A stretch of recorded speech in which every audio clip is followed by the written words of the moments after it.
And now, to the TKDS studios and your host, Jackson and Matt, for the Sports Now Update Show. We would like to apologize, folks. We're dealing with a couple of technical difficulties on our end. I blame you. Of course you're going to blame me. On the server, we're dealing with a couple of technical difficulties. Our engineers are currently trying to work it out. I know that our broadcast has been cutting in and out, so we do apologize for that. Like I said, we're trying to work it on the back end, so just kind of bear with us through this time. But as the saying goes, the show must go on, so we're going to continue on and just basically go as far as we can with it. Moving on to region number 12. This is the Division III region here in Southwest Ohio. Tip City beats Talawanda 49-12. St. Mary's over Miami Trace 28-24. London beating Ross 39-14. Matt, remember in the last segment what I said, or 2 segments ago, what I said about Central Buckeye Conference schools? Well, Chaminade Julienne CJ takes down Bell Fountain 44-28. That's a 12 over a 5 seed. Wapakoneta over Franklin at 48-7. Wilmington beats Batavia 37-34. That's a 10 over a 7 seed. Bellbrook beats Meadowdale 47-12. McNicholas over Salina, destroying them 35-3. Yeah, that was arguably one of the bigger upsets in the entire state of Ohio when it comes to the postseason and when it comes to the first round of the playoffs. Bell Fountain, with Tavion St. Clair, Braylon Newcomb and company, an incredible team throughout the regular season, was expected to win this game by quite a bit, loses the game by 16 points to CJ. Don't get me wrong, CJ is a good team. They had a phenomenal team last year. They run a triple option offense. If it works, and if you can get that offense going, it's going to be near impossible to stop no matter what team you are. Bell Fountain, obviously, last night was not able to stop the triple option offense that CJ brought to the table. So, Chaminade Julienne with arguably, I would say, one of the bigger upsets in the entire state of Ohio from what was expected from, and going back to the conversation Jackson and I had on the car trip to our game last night. In my eyes, Region 12 is going to come down to Tip City and Wapakoneta. Those are going to be the 2 teams that are going to come out of this region. Not the 2 teams that are going to come out of the region, but the 2 teams that are going to play in the regional championship game. The Red Devils have looked incredible all season long. So has Wapak. They have looked incredible so far this season. They're the 1 and the 2 seeds in this region for a reason. And especially when you've got a team like Bell Fountain, no longer in the playoffs, no longer in this region. As long as Wapakoneta can take down Bellbrook, in Tip City, I would expect the Red Devils to probably have to face off against London at some point because London's got CJ, Tip's got St. Mary's for next round of the playoffs.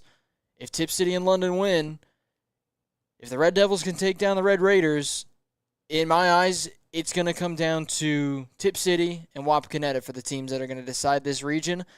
And if you had to ask me who you would pick and who you would feel confident in picking in that game, I'm not confident in who I would pick in that game. So I'm not going to say it right now, especially since there's a few rounds left of the playoffs before we potentially see that matchup.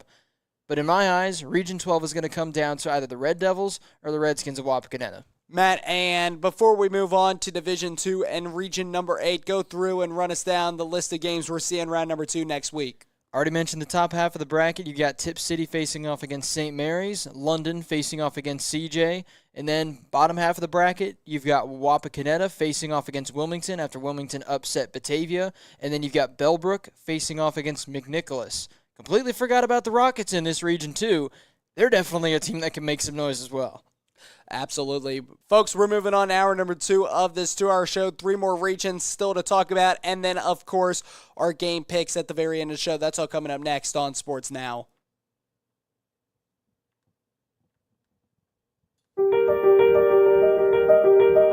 Golf isn't just a game. It's a journey. A journey where every swing, every step, and every challenge is met with determination and grace. As women, we stand on the greens with strength and confidence, breaking barriers and redefining what it means to compete.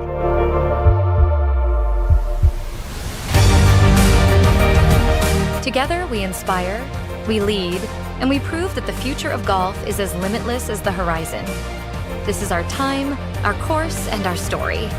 Welcome to TKDS Sports Women's Golf, where we play to win and win with purpose.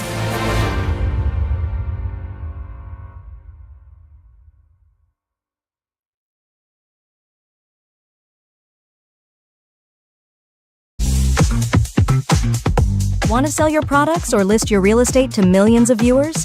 It's simple. Just visit www.tkdsshop.live and showcase your items to the world. From handcrafted treasures to must-have gadgets and even real estate listings, TKDS Shop TV is your gateway to success. Reach millions from the comfort of your home. Don't wait. Post your products today and watch them come to life on TV.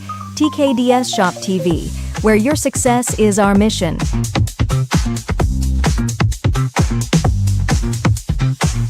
Visit www.tkdsshop.live and start selling.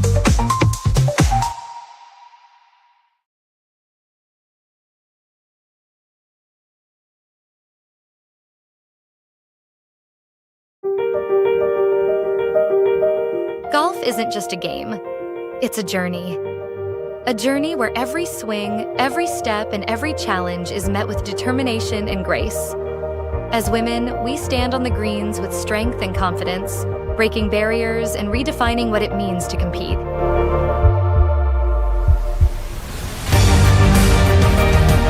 Together, we inspire, we lead, and we prove that the future of golf is as limitless as the horizon.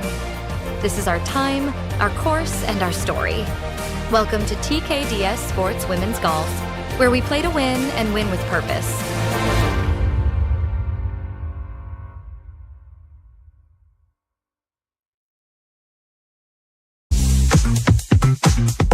Want to sell your products or list your real estate to millions of viewers?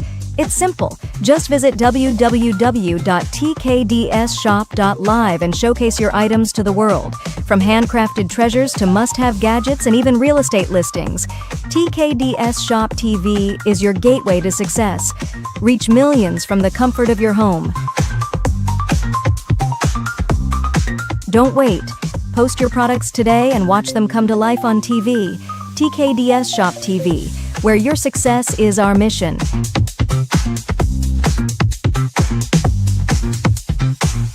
Visit www.tkdsshop.live and start selling.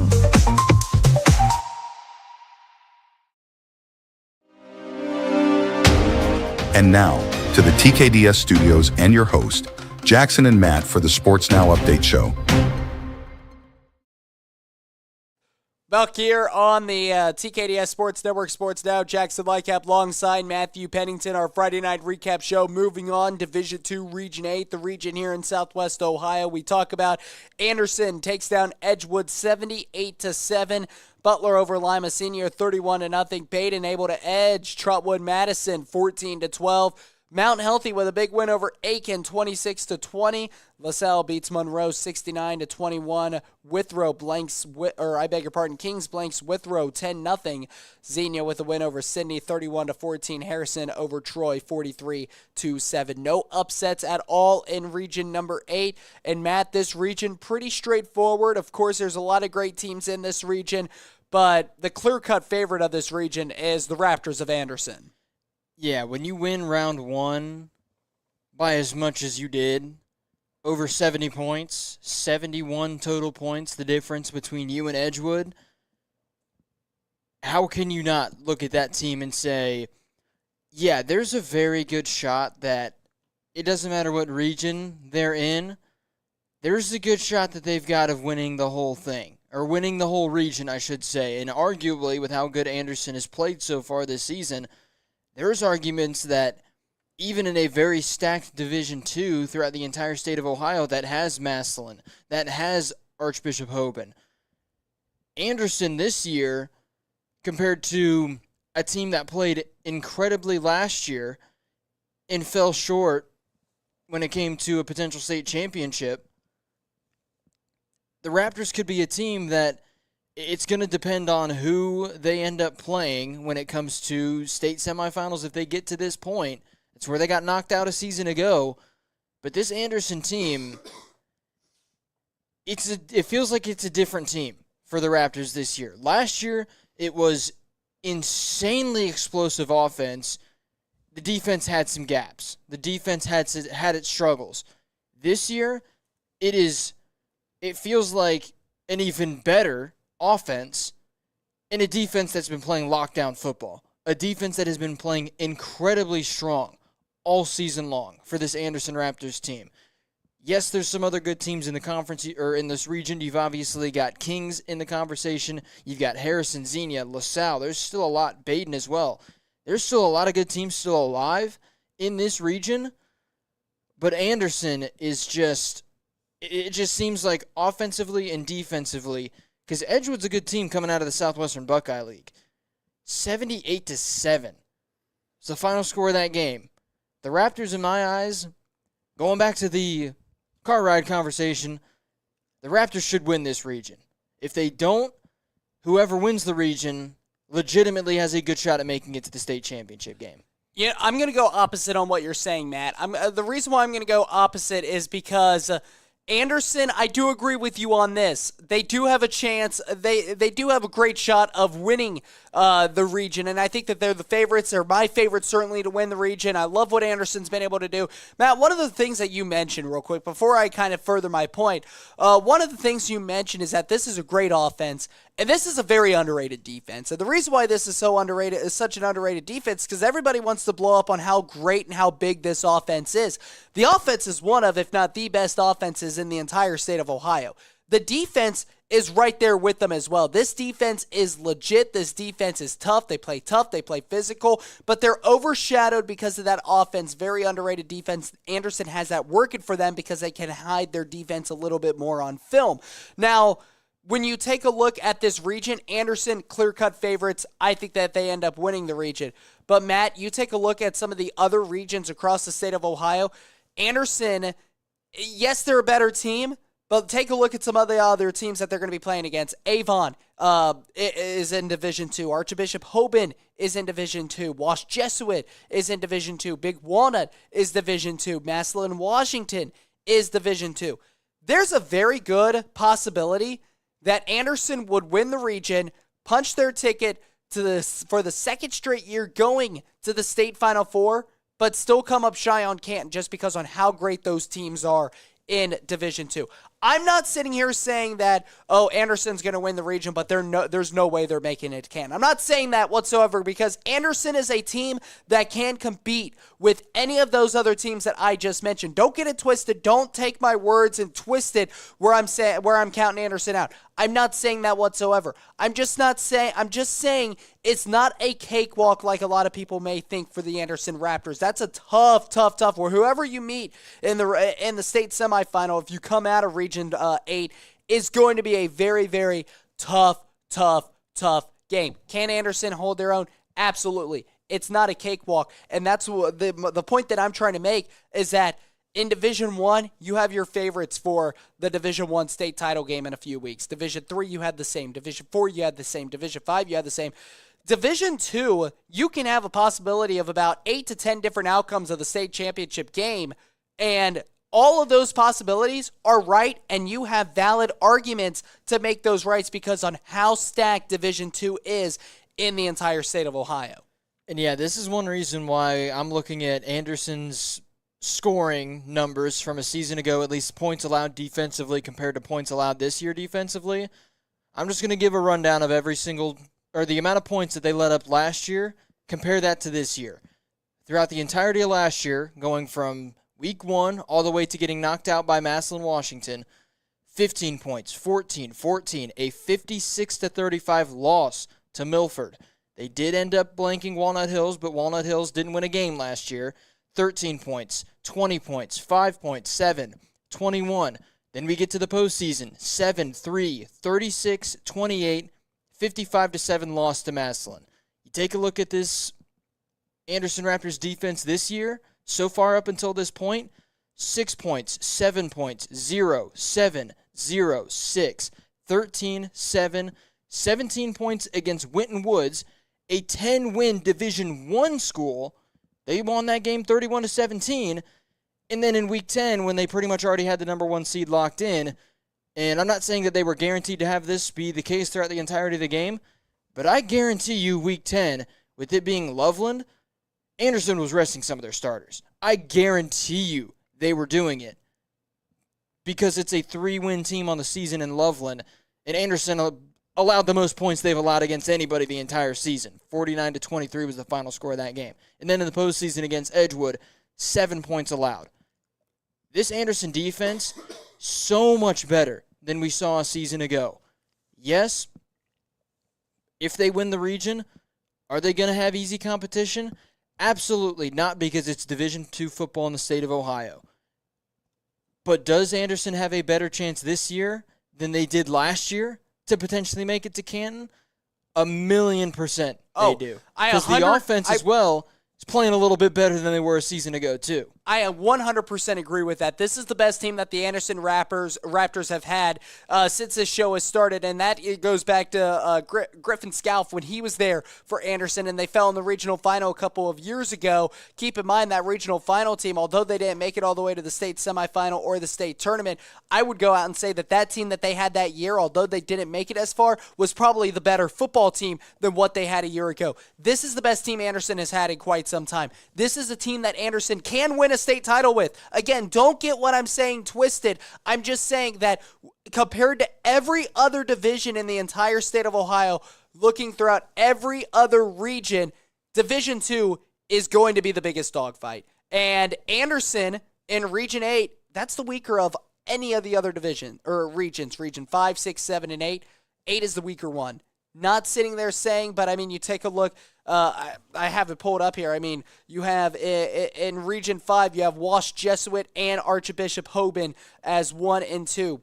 In Region 6, you have Avon as number 1. You have Anthony Wayne as 3. You have Highland as number 2. Highland's been a very high regarded program as well. You have Big Walnut. You have Massillon, Washington as well. You have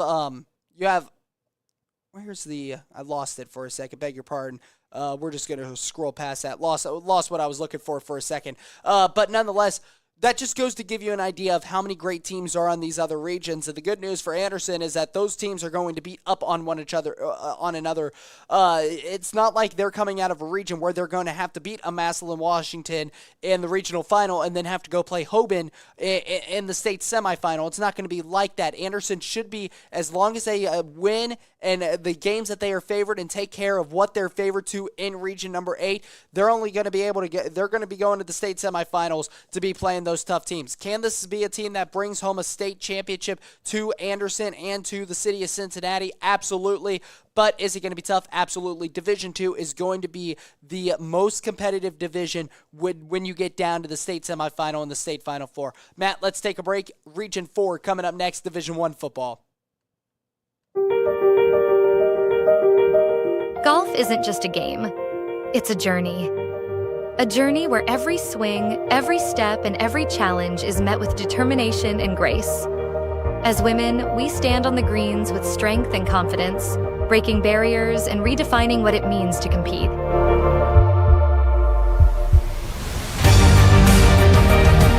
Together, we inspire, we lead, and we prove that the future of golf is as limitless as the horizon. This is our time, our course, and our story. Welcome to TKDS Sports Women's Golf, where we play to win and win with purpose.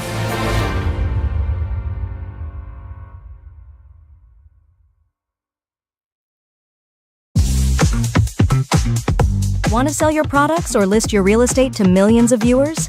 It's simple. Just visit www.tkdsshop.live and showcase your items to the world. From handcrafted treasures to must-have gadgets and even real estate listings, TKDS Shop TV is your gateway to success. Reach millions from the comfort of your home. Don't wait. Post your products today and watch them come to life on TV. TKDS Shop TV, where your success is our mission.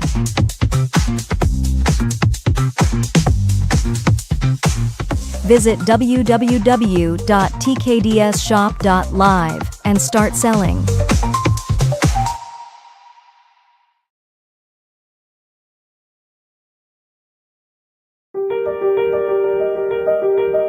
Golf isn't just a game, it's a journey.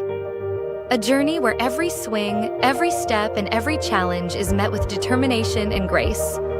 As women, we stand on the greens with strength and confidence, breaking barriers and redefining what it means to compete.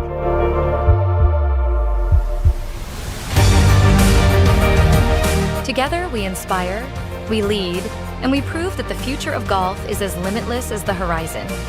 This is our time, our course, and our story. Welcome to TKDS Sports Women's Golf, where we play to win and win with purpose.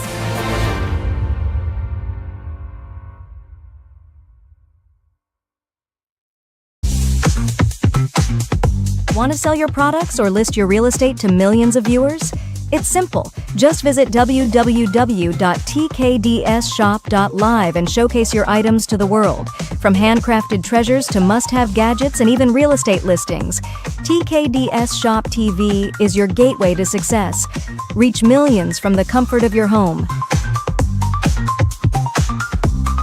Don't wait.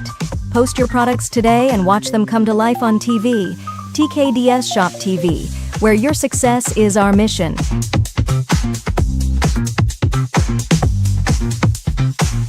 Visit www.tkdsshop.live and start selling.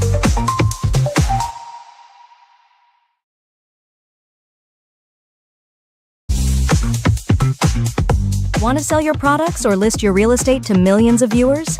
It's simple. Just visit www.tkdsshop.live and showcase your items to the world. From handcrafted treasures to must-have gadgets and even real estate listings, TKDS Shop TV is your gateway to success.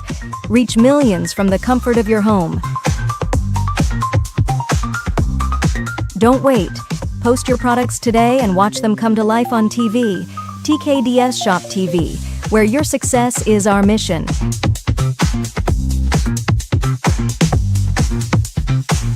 Visit www.tkdsshop.live and start selling.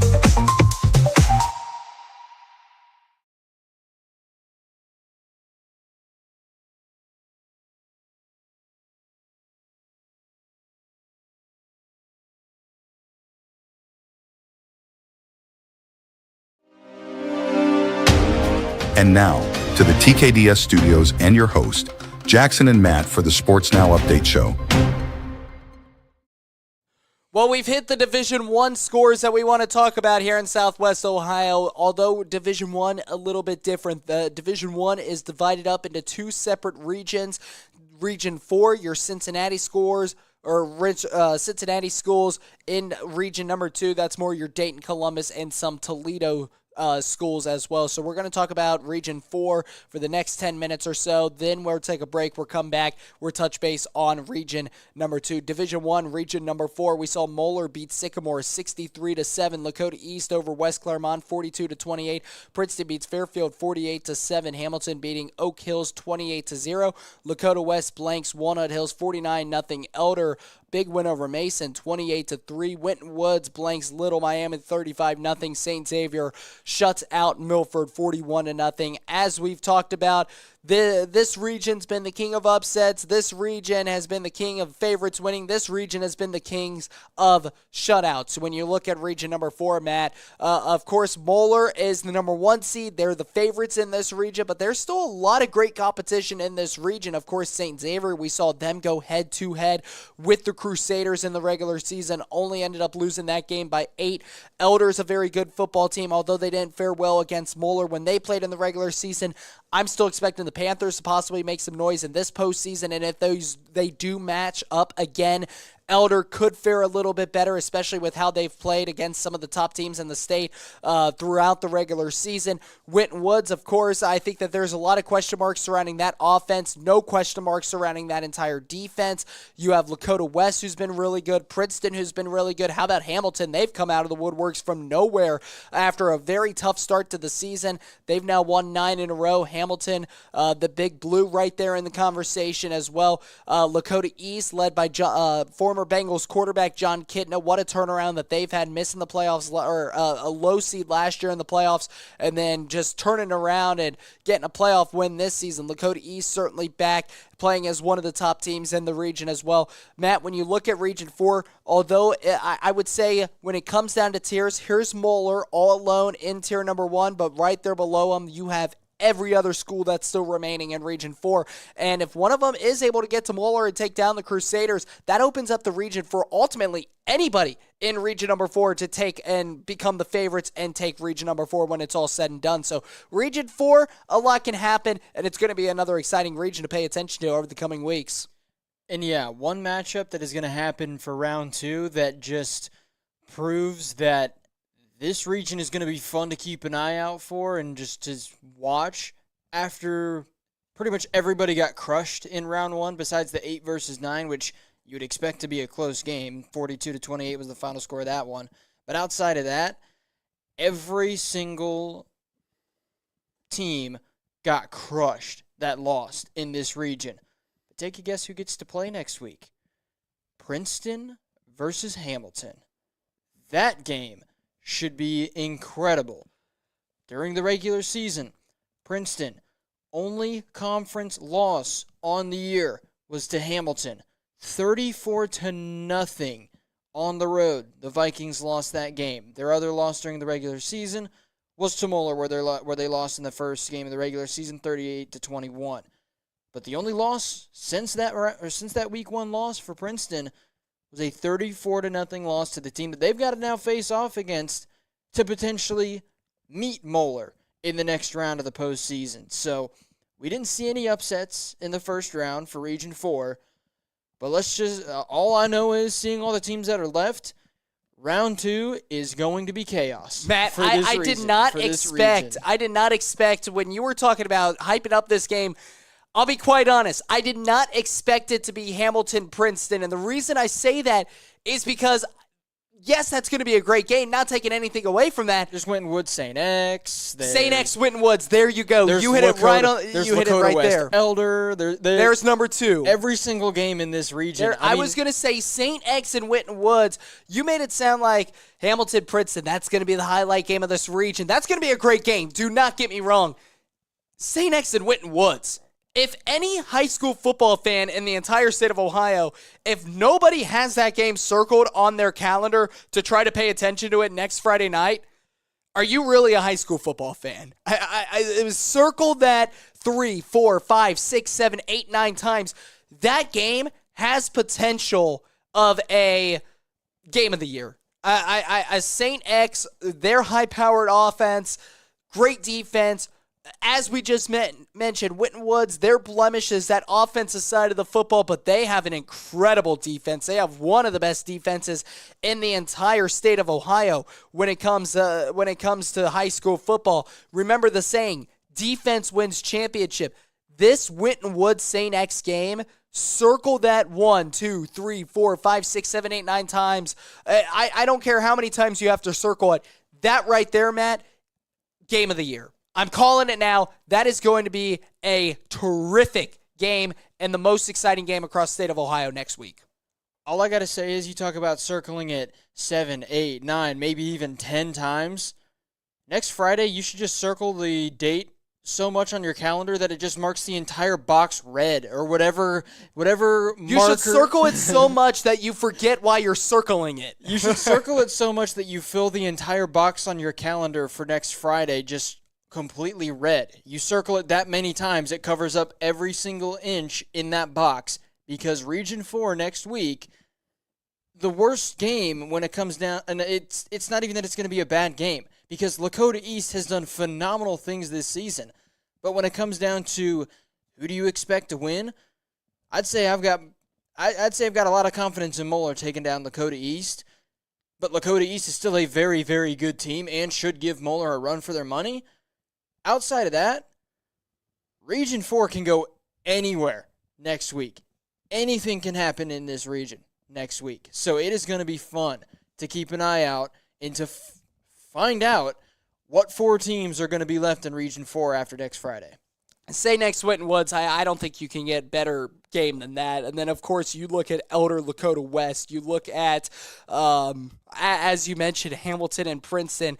It's just going to be a very, very, very fun atmosphere and a very fun day in that Cincinnati region for region number 4. And I know a lot of high school football fans down in that region is going to love life down there next Friday night. Of course, as long as your favorite team in that region is winning. Matt, just as we already went through it, take us through it again. Some of the games to watch out for next week in region 4. So top half of the bracket, you have Moeller at home versus Lakota East. You've got Princeton at home versus Hamilton. Bottom half of the bracket, Lakota West at home versus Elder, and then Winton Woods at home versus St. X.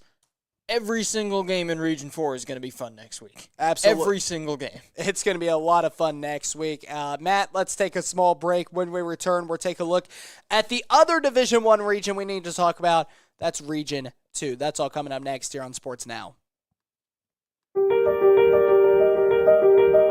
Golf isn't just a game. It's a journey. A journey where every swing, every step, and every challenge is met with determination and grace. As women, we stand on the greens with strength and confidence, breaking barriers and redefining what it means to compete.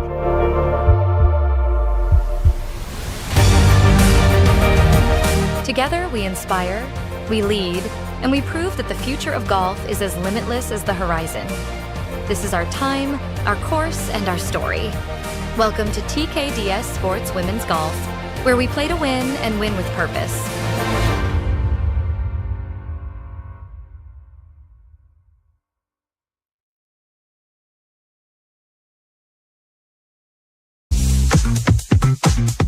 Want to sell your products or list your real estate to millions of viewers?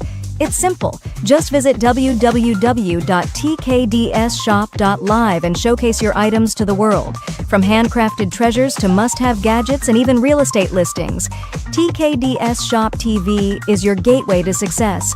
Reach millions from the comfort of your home. Don't wait. Post your products today and watch them come to life on TV. TKDS Shop TV, where your success is our mission.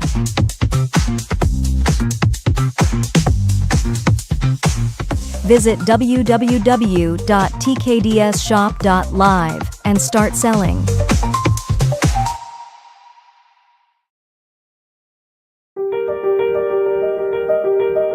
Golf isn't just a game. It's a journey. A journey where every swing, every step, and every challenge is met with determination and grace. As women, we stand on the greens with strength and confidence, breaking barriers and redefining what it means to compete.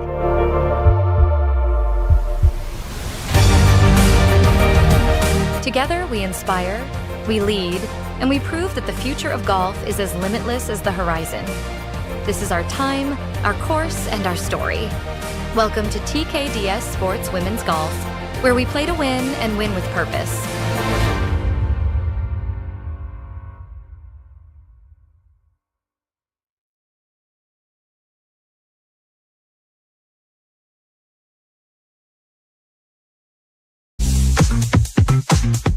Want to sell your products or list your real estate to millions of viewers?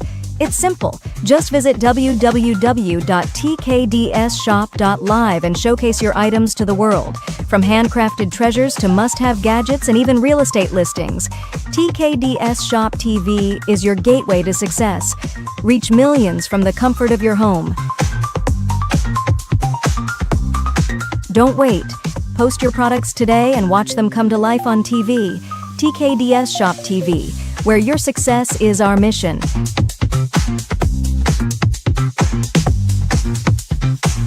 Visit www.tkdsshop.live and start selling.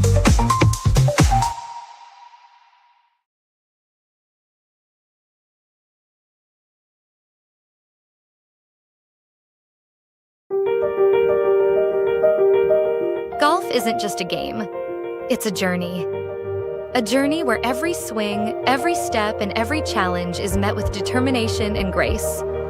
As women, we stand on the greens with strength and confidence, breaking barriers and redefining what it means to compete.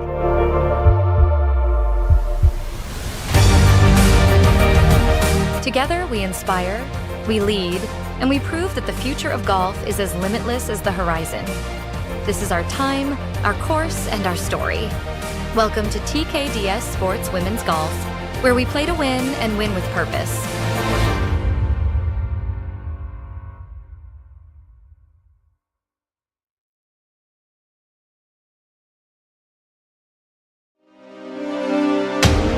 And now, to the TKDS studios and your host, Jackson and Matt for the Sports Now Update Show.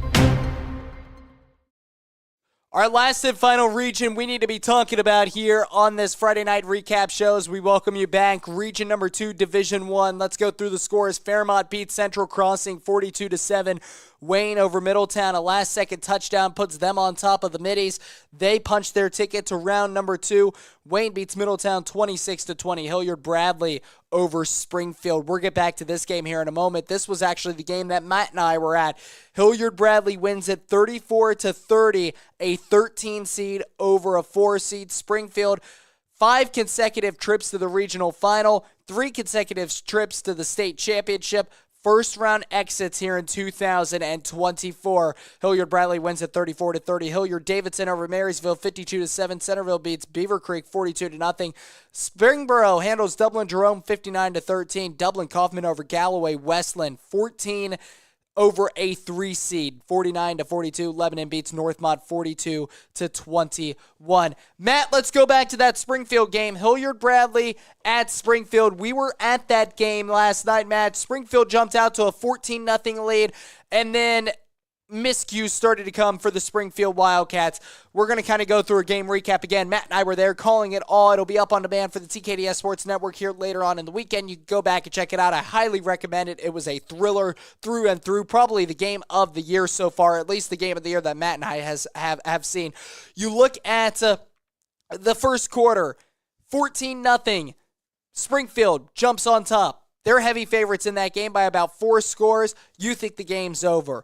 Next thing you know, Hilliard Bradley marches the football down the field, fumbles it, 4 Wildcats in the area, 1 Jaguar in the area, scoops it up, runs it the rest of the way about 27 yards for a touchdown. On the very next kickoff return, it was Rashad Truss, the freshman running back, making a special teams play, able to just grip the ball and take it away from Springfield. They score another touchdown, trick play after trick play. Double reverses, end arounds, triple reverses, triple option, flea flickers. We saw it all, Matt, last night in that first half for Hilliard Bradley. They went deep into the bag of tricks. It was Halloween, as I mentioned on the broadcast. Trick or treat. Their tricks were paying off in treats for Hilliard Bradley. And then, of course, another touchdown. Springfield had a miscue, a low snap on a punt attempt. The punter went down to try to pick it up off the turf, accidentally had his knee hit the ground, meaning it was a turnover on downs. Great field position. And a lot of penalties on one drive for Springfield, backed them up to a 3rd down and 31, gave Hilliard Bradley back the ball with about 3 minutes remaining in the first half. They score before halftime. It's 28-14. Springfield comes out with new life in the second half, making it 28-27. But Matt, a couple of unsportsmanlike conduct penalties stacks them to make it their PAT attempt to tie the game, instead from the 2.5-yard line, the 37.5-yard line, meaning it would have been a 52-yard field goal just for one singular point. Head coach Mo Douglas decided to go with a 2-point conversion Hail Mary attempt. Craziest thing, it was caught, but it was caught at the 2-yard line and fell short of the goal line. 28-27. Springfield's defense gets a stop. Hilliard Bradley has to punt. Springfield's offense marches the football down the field. They rely on Nate Hudson to kick a 39-yard field goal. It was good. His 3rd field goal made of the season, his longest made of the season. Springfield's leads 30-28. Very next drive, a bunch of penalties for the Wildcats. 2 unsportsmanlike conduct penalties results in 30 yards of total of penalties. Able to put Hilliard Bradley in excellent field position. Throwing a dart at the back of the end zone, ended up taking the lead 34-30. Springfield gets the ball back, turns it over on downs. Hilliard Bradley has a chance to ice the game. 3rd and 5, 3 minutes to go. Springfield out of timeouts, launches the ball deep. Blown coverage. Hilliard Bradley with the catch. Hilliard Bradley with the upset, and an upset that the entire state of Ohio heard about in probably just about 2 minutes of time. 34-30, 13 seed Hilliard Bradley over number 4 seed Springfield. Probably the biggest upset of the night. The reason why I call that the biggest upset of the night, the success that Springfield has had over the last couple of years. 3 years in a row they've played in the state championship game in Canton. 5 years in a row they've played in the regional championship game for Region number 2. All of that comes to an end last night at the hand of a now 3-8 team, at the time a 2-8 team of Hilliard-Bradley. All right, now that story time is over. I think I did a pretty good job on the recap. I need some water. I need a drink now after that. But yeah, I'm going to give myself a round of applause for that. I thought that was pretty solid, Jackson. It was good. It was good. The only thing you didn't mention was the double reverse flea flicker where Declan O'Neill, the quarterback for Hilliard-Bradley. I grazed over it. You grazed over it. After the double reverse flea flicker, spun out of a defensive lineman who had 2 sacks on the game already and threw a dart into the end zone for a touchdown. It was an insane game. Like I said earlier in the show, to say that game was insane, in my eyes, doesn't do it any justice to how good that game was. A game that Springfield was expected to just absolutely dominate, and it looked like that was going to be the case through the first 12 or so minutes of the game. Then, the Jaguars were able to march the football down the field. Had, and I'm going to say it, one of the luckiest plays that they probably have had the entire season. There was 4 Springfield defenders in the area of the fumble, but a wide receiver for the Jaguars was running the way the ball was bouncing around on the ground, picked it up, ran it 25 yards for a touchdown. And then you had a freshman running back who played phenomenally last night as well. He was their main guy in the backfield. Rashad Truss, a player that Hilliard-Bradley is going to love to have on the team for his entire career for the Jaguars because he played phenomenally on special teams. Kickoff goes a bit over the head of the return man, doesn't field it properly. Truss sees him not field it properly, realizes, okay, this kick return's not going to be as on schedule and on pace and on to the norm that Springfield would want. Second he got to the kick returner, immediately went to strip the football out, and he had it in his hands immediately because it was already felt like blown-up kick return for Springfield. Immediate touchdown following that for Hilliard-Bradley. All of the momentum in that second quarter was on their side. They put up 28 points in that second quarter. And then Springfield came out in the second half, and they decided to turn things back around in their favor. But then the Jaguars were the team that got the last laugh, like you mentioned.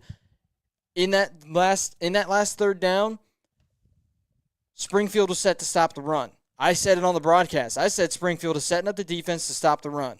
And I mentioned this is an opportunity to go play action. They didn't even go play action. It was a designed throw from the get-go. Had a receiver downfield and blown coverage, and the Jaguars were able to take down a team that is not going to be able to go to Canton for 4 straight years. Absolutely insane game. You look at Region 2, Matt, I think anybody can win this region. Of course, you have Fairmont, the Firebirds, who are the 1 seed. Fairmont's been able to put together probably their best season in school history, at least in the modern era. But when you look overall at what they've done what they've done this season, they're one of the best teams in this region. Playing the triple option, it really is going to depend on their matchup favorites down the stretch. And, of course, some of the other schools in the GWAC that know them and know how to play them, such as Fairmont. I know that they beat Wayne earlier on in the season, but that was a Tyrell Lewis they were without Tyrell Lewis in that game. I don't know if that would have changed a whole lot, but I know Wayne, after facing Fairmont one time in the regular season, playing them next week, I think they'll be a little bit more prepared. And I think the biggest question mark surrounding the Fairmont Firebirds right now is, when is Brock Baker going to be back? Got hurt in the game against Springfield. He's been out the last 2 weeks. So is Brock going to return next week against Wayne, their starting quarterback, their star quarterback, or are they going to rely on their second-string quarterback once again? That's J.J. Hill, the junior. Is he going to be the man taking over for Baker in that game against Wayne? Are we going to see a 180 of what we saw in the Week 5 regular season matchup, where it's Fairmont without their quarterback compared to where it was Wayne without their quarterback earlier on in the year? Something to keep an eye out. And if Brock Baker does play, how healthy and how efficient is he going to be playing? So certainly something to keep an eye out on there for the Fairmont Firebirds. Of course, Wayne just able to escape Middletown, but Wayne, their offense has not been, I think it's safe to say, Matt, that they've not been playing their best football over the last couple of weeks. A tough loss against Centerville where they just got demolished in Week 10. Battled it out against 9-seed Middletown. Granted, it is number 9-seed Middletown. It's an 8 versus 9 matchup, but I thought that Wayne, that should have been a little bit easier coming from the conference that they come from. You look at Centerville. Centerville, I think it's safe to say they've been playing their best football for the last couple of weeks, and really it all started way back in week number 8 or so when they beat Springboro. This has been a very good Centerville team. They peaked at the right time. There are no questions around that defense all year. Some questions around that offensive side of the football. That offensive side of the football has really kicked it into high gear. I mean, Matt, you take a look at some of the games that the offensive numbers that they've put up. They're on actually, I beg your pardon, I'm going to go back farther. They haven't lost a game since Friday the 20th. On September 20th, that was week 5 when they dropped to 2-3 on the season. They're on a 5-game winning streak since. Their offense since then, 48, 33, 45, 28, 38, 42. Their offense has found rhythm. This is a Centerville Elks team that can really make a run as well. Springboro, we've seen them up and down. Dublin Kaufman with a big upset win. We know how great the Shamrocks are up in Columbus. Same with Hilliard Davidson. Lebanon jumping once again, jumping from region number 4 to region number 2. So Lebanon, the Warriors, can they make some noise as well? Overall, when you look at Region 2, Matt, there is no clear-cut favorite on who can come out of Region number 2. It's going to be very competitive coming down the stretch, and anybody can win at any time. Anybody can lose at any given time. And especially when you take a look at the matchups that we're going to have in round 2. You've got a GWalk matchup in Fairmont versus Wayne. You've got another GWalk matchup in Centerville versus Springboro. You've got the Battle of the Hilliards in Hilliard Bradley versus Hilliard Davidson. And then you got Dublin Kaufman, who just took down 3-seeded Westland, facing off against a Lebanon team who's got to love getting a playoff win, especially after how close they were to taking down Mason a season ago, but falling just short in the first round of the playoffs last year. So you take a look at all these matchups. We've mentioned multiple times, it's tough to beat the same team twice in any given year during the football season. Centerville, they've got to face a GWalk team. Hilliard Davidson, they've got to face Hilliard Bradley once again. Fairmont, they've got to play Wayne again. Region 2 is also going to be an incredibly fun region to watch throughout the remainder of this postseason because, like you said, you take a look at the GWalk teams. Hilliard Davidson has a legitimate shot at winning this region. I would say if Dublin Kaufman can beat Lebanon convincingly, I think the Shamrocks have a legitimate chance of winning this region as well. And then you've got Fairmont, the number 1 seed. If they can get over the hump of Wayne and Centerville, the 2 GWalk teams that I say the 2 GWalk teams, I'm saying it because Wayne has Tyrell Lewis. This team is completely different both offensively and defensively with him in at quarterback. If Fairmont can get over the hump of Wayne and Centerville, they're going to win the region. So this region as a whole, in my eyes, every single team, I've said it multiple times with each region and everything, in my eyes, the only team that might not have that good of a shot at winning this region is Springboro, but it's because they have Centerville to face off against. But even then, you're facing off against a GWalk team that you lost to earlier on in the season. You get by Centerville, I mean, that opens up the door convincingly for the Springboro Panthers. Yeah, to make it at least to the regional championship game. Matt, next week's games, I'll run through them. Fairmont versus Wayne, Bradley versus Davidson, Centerville, Springboro, Kaufman versus Lebanon. Matt, when you look at everything, I'm going to go out here, I'm going to say my predictions, and now this is a flexible prediction, so bear with me, and the reason why I'm saying it's flexible, the reason it's flexible is because of one player. How healthy is Brock Baker? How healthy is the quarterback for the Fairmont Firebirds? Word on the street is that he's been out. There's no question he's been out the last 2 weeks. Word on the street is that he got hurt a couple weeks ago against Springfield. Now, when you look at Fairmont and the Firebirds, big game coming up against Wayne. It's tough to beat a team 2 times in the regular season, especially now with Tyrell Lewis, their starting quarterback, back. If Brock Baker is back for the Firebirds, I think Fairmont wins this one in a thriller. I think they win it close. If he's not, I'm going to have to give the advantage to Wayne. That's the biggest question mark right there. If Fairmont is healthy, heading into that game against Wayne, it come in 2 weeks in the regional championship, regional final, If Fairmont is healthy for the next couple of weeks in the regional final, we will see Fairmont, Centerville in the regional championship with a trip to go to the state semifinal and the state final four. If Fairmont is healthy and they get the players back that they need to before this Friday night, and depending on how efficient they will be now that they're back and healthy, we will see Fairmont and we will see Centerville playing in the regional championship. A rematch from week 4 where Fairmont turned over the ball 3 times. Centerville won that game 31-28. One of the biggest rivalries in the entire area, and also a true chance to show who is the real GWAC champion. Because remember, those two schools were co-GWAC champions at the end of the year. It's all going to come down to if Fairmont's healthy. If Fairmont's not healthy, I think that changes. If Fairmont is without Brock Baker this Friday, or if they don't get some of the players back that they need, I do unfortunately think that that's going to change our plans. But if Fairmont is healthy, we will see a Fairmont-Centerville regional championship. Mark my words, put it down on paper. The one thing I will say for Fairmont, that at least in this Wayne matchup that they've got coming up, that I still like no matter who the quarterback is for the Fairmont Firebirds. We talk about Wayne's defense, how good they are with Tyrell Lewis on the field. When that defense is so leaky against the run game like it has been all season, and you've got to face off against Fairmont, it doesn't matter who you've got at quarterback. Your defense is going to struggle against the Fairmont Firebirds, and it doesn't matter who Fairmont has at quarterback. If they're able to get the triple option going against Wayne next week, you could put Tom Brady in at quarterback for the Wayne Warriors. That defense is not going to have a fun night against the Fairmont Firebirds offense. So in my eyes, that's the one advantage that Fairmont has going into next week.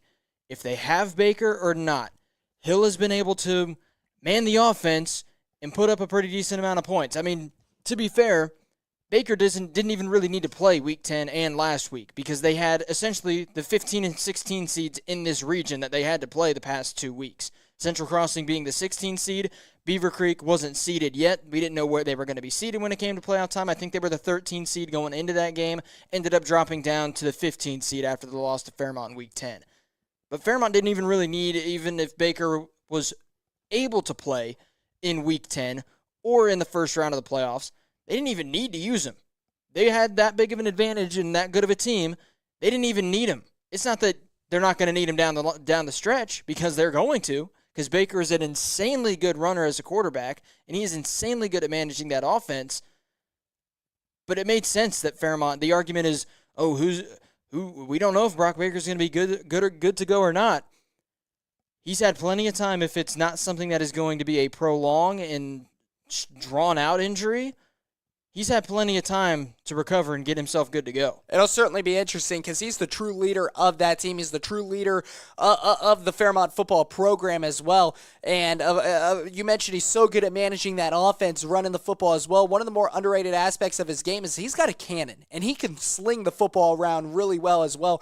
As we mentioned, Fairmont's thrown the ball more times with him than it seems like they have in the previous 8 years combined under Miller this season. And when it comes to Fairmont, that's high praise because they don't throw the football a whole lot. And they just goes to show you the trust that they have in their senior quarterback, Brock Baker, who's been there at the starting helm for the last 3 years. They've thrown the football more this year than they have over the past 3 years, and they didn't throw the ball against Wayne when they played them earlier on in the season. There was a stretch where there were 3 consecutive games where Fairmont did not throw the football at all, if that goes to show you anything. And it feels like they've thrown it a lot more than they have over the past few years combined. Yes, absolutely. Let's take a break. Matt, game picks coming up next. We'll be back.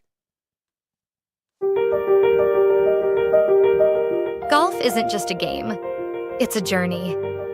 A journey where every swing, every step, and every challenge is met with determination and grace. As women, we stand on the greens with strength and confidence, breaking barriers and redefining what it means to compete.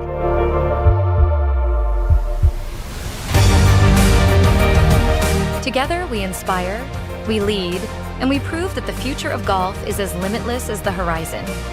This is our time, our course, and our story. Welcome to TKDS Sports Women's Golf, where we play to win and win with purpose.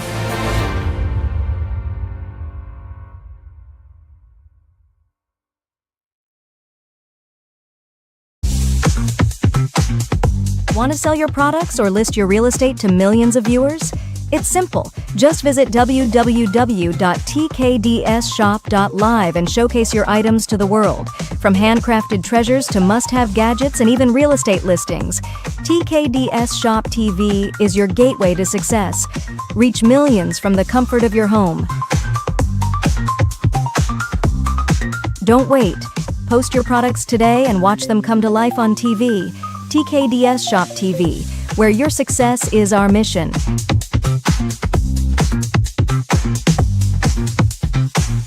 Visit www.tkdsshop.live and start selling.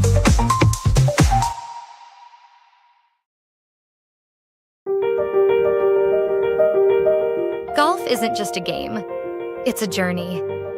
A journey where every swing, every step, and every challenge is met with determination and grace.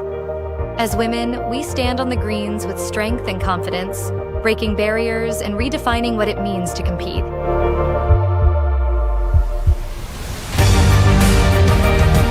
Together, we inspire, we lead, and we prove that the future of golf is as limitless as the horizon. This is our time, our course, and our story. Welcome to TKDS Sports Women's Golf, where we play to win and win with purpose.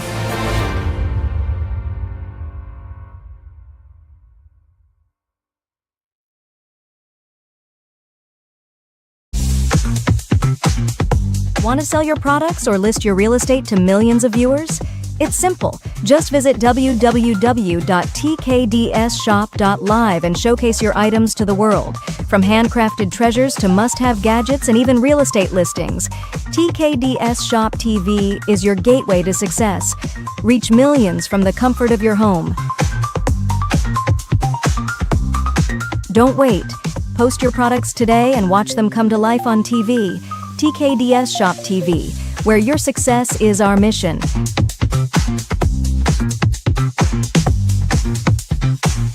Visit www.tkdsshop.live and start selling.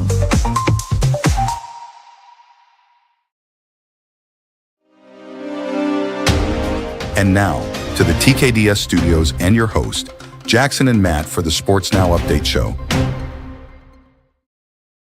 Updated standings for your game picks as we roll into the postseason. Ivan and Kevin Fowler, it's safe to say that they have Given up. And I think it's safe to say that we're just going to say that the regular season is done. They were the two worst records. They are eliminated from postseason contention.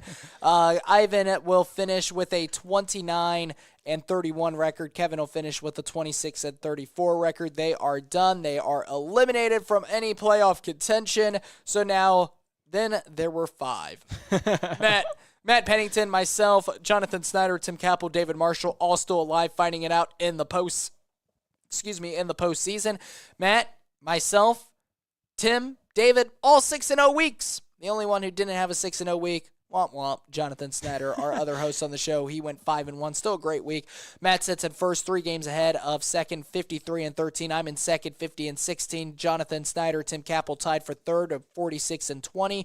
David sits in fifth, 45-21. So a race is certainly tight, especially through the final 3 spots.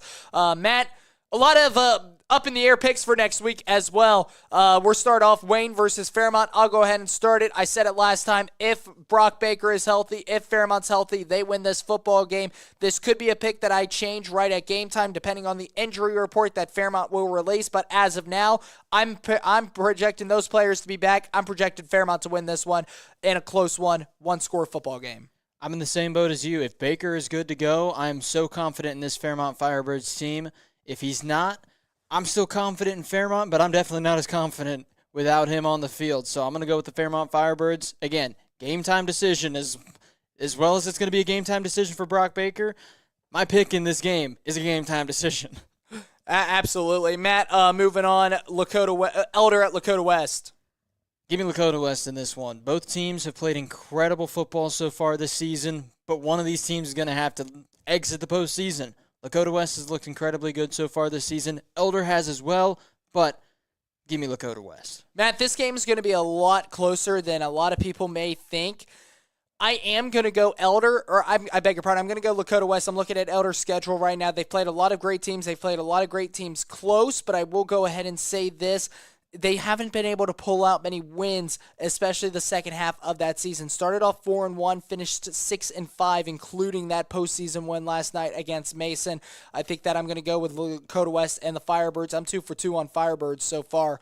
Matt, St. X at Winton Woods. I love Winton Woods' defense. It's going to come down to which offense makes more plays. There's going to be a defensive matchup. Which offense makes more plays? I think St. X does. Bombers win it. Yeah, I agree. Herb Street and company are going to get the job done for the Bombers. Winton Woods' defense has been phenomenal this year, but this game is going to come down to which offense is going to step up, and I think that's going to be the Bombers. Up next, Kings at LaSalle. Give me the Lancers. Surprising that I'm going to have the Knights exit this early in the postseason, but LaSalle has looked like a legitimate team so far this season. Talking about Elder, week 10 of the season, LaSalle beat Elder pretty convincingly. So give me the Lancers. I'm going to go with Lancers as well. Lancers have the more momentum. They've just played great down the second half, peaking at the right time. McNicholas at Bellbrook.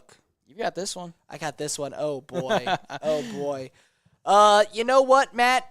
That win against Salina really sold me. I love what Bellbrook's done this season, but I really like McNicholas. I'm high on the Rockets. I think McNicholas pulls the upset. I've been sold on the Rockets ever since that coach interview we had with their head coach earlier on during the season.